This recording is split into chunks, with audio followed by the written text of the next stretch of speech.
Welcome to another special edition this weekend of the Fun Astrology Podcast. Thomas Miller, thanks so much for stopping by. This is going to be an expansion of the question that we addressed during the week that I really didn't have time to unpack, but I thought it was a really good question. The question is, in our chart, if you are aware of the lot of spirit, the Arabic part, the lot of spirit, how is it connected to the North Node?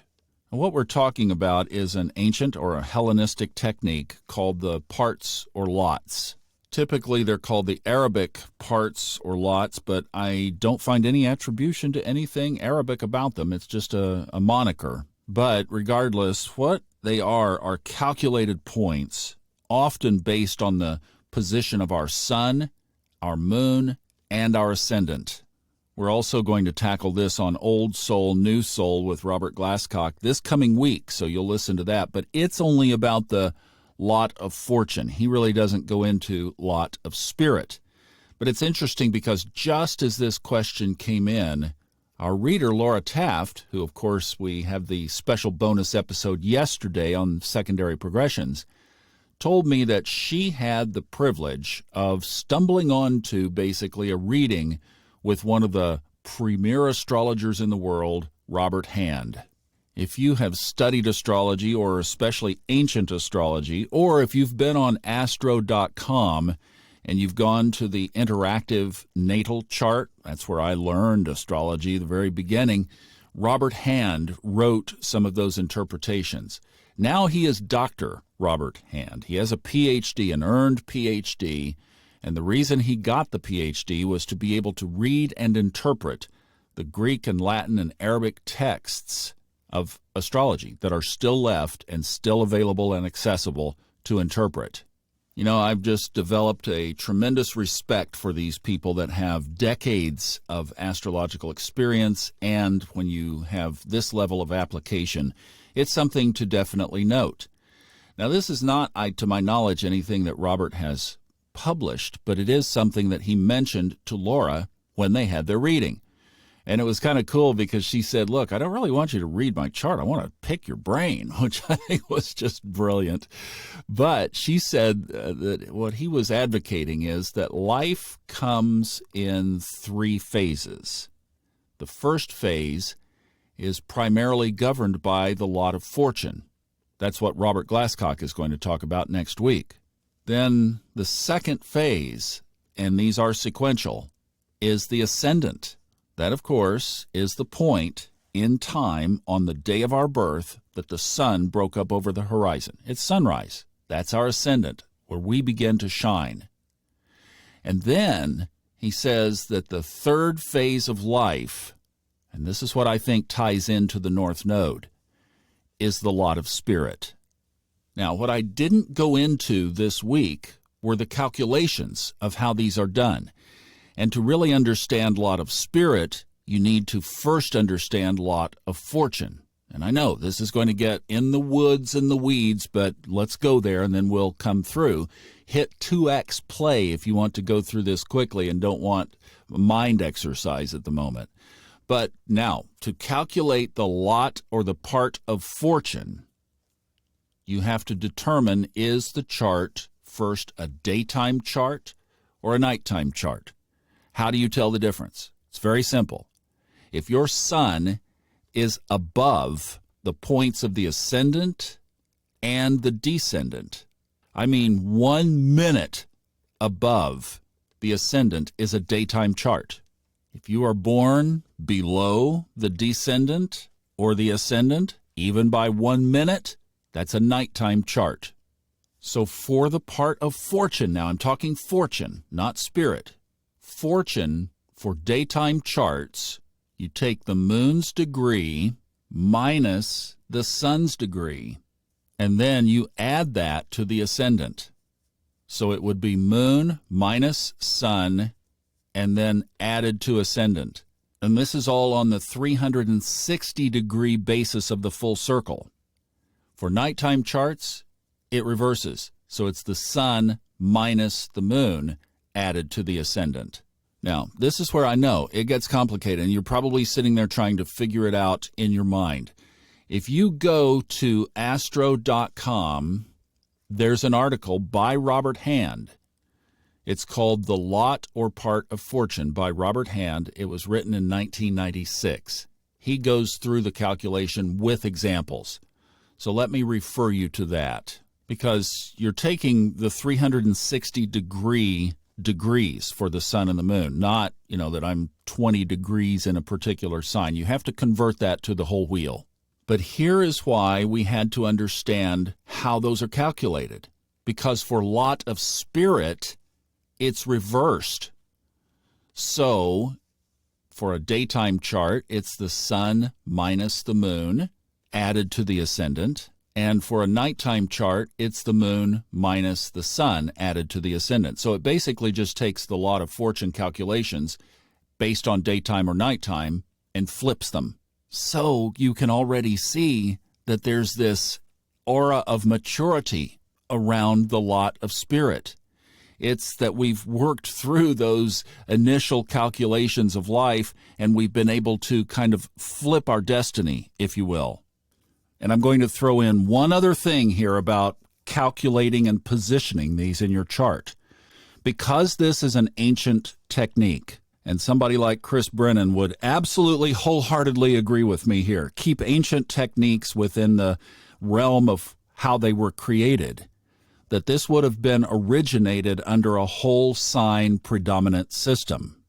I do think that equal signs would have been in existence, and probably a few others, but certainly not the Placiduses of the world that came into existence in the Middle Ages.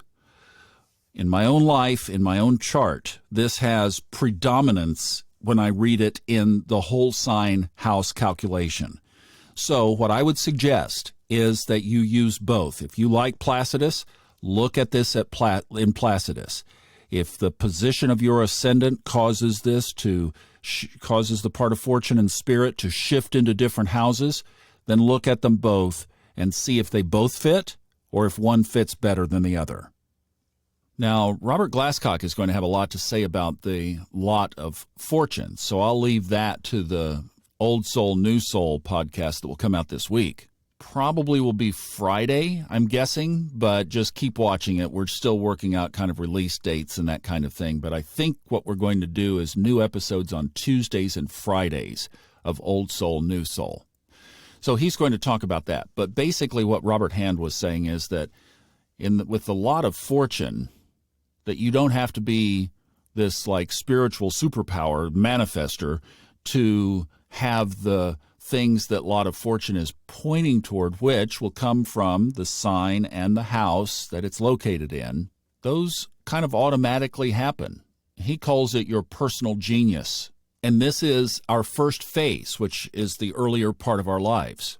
And what's really cool about talking about this today, on the heels of what Laura talked about yesterday, are these secondary progressed moon phases connected to this timeline of our life. So I could definitely see how you could take your part of fortune placement, sign and house, tie it to the progressed moon phases, and you could kind of see where you're going to, as he says, just naturally stumble into things automatically, and especially in those earlier or mid years.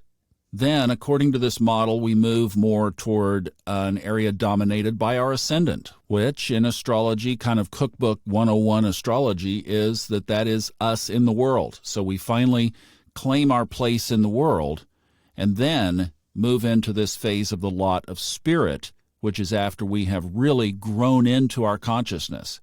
So we've worked through some of those earlier stage-setting places, the lot of fortune setting us on our path, areas that we are supposed to grow and develop. Then we accomplish that. We stand up into the world, and we have done our work and done it well. Then we move into those areas that are more signified by the house and sign and aspects related to our lot of spirit. And by the way, this is not some decades-long process. This is 3 phases that can happen for some very early, or others, like me, take a while. Robert Hand told Laura that Yogananda, for example, was already in the lot of spirit phase as a teenager. So we're thinking here areas of spiritual and soul development, not years. And that also directly ties in my book to the north node of the moon. As we grow toward those areas that we brought with us to resolve, and as we find and discover those, maybe that's part of the lot of Fortune's work, is discovering those areas that we came to transform. I feel that that happened to me very clearly. It's a personal thing, so I don't really tell this story, but it did happen early, something that happened in my teenage years, part of Fortune, that I had to resolve karmically. Once I finally did, then the ascendant phase definitely took place, and that was really the years after 2007 as documented in Subconscious Mind Mastery. And because of my moon and sun placement, the lot of Fortune and the lot of Spirit are basically in the same sign. They do shift houses. But it's really a house shift for me to move into a lot of Spirit. But I do see that this can become a pattern of our soul's growth and our soul's development. Now, here's one of the sticking points, and I think this is another good point. Robert Hand called it the Saturnian cycles. I'm going to call it getting stuck in the matrix. We get so consumed by the physical, by the ego, by the world, by the matrix, that we don't see out of that box. And that can be an incarnation that accomplishes great things on earth, but hardly anything or nothing for the soul. What is really living a good life is when you accomplish equally for both. You find that sixth house self-actualization for body, mind, and soul. And there are so many parts of the chart that also contribute to this. So the nodes of the moon certainly would be one.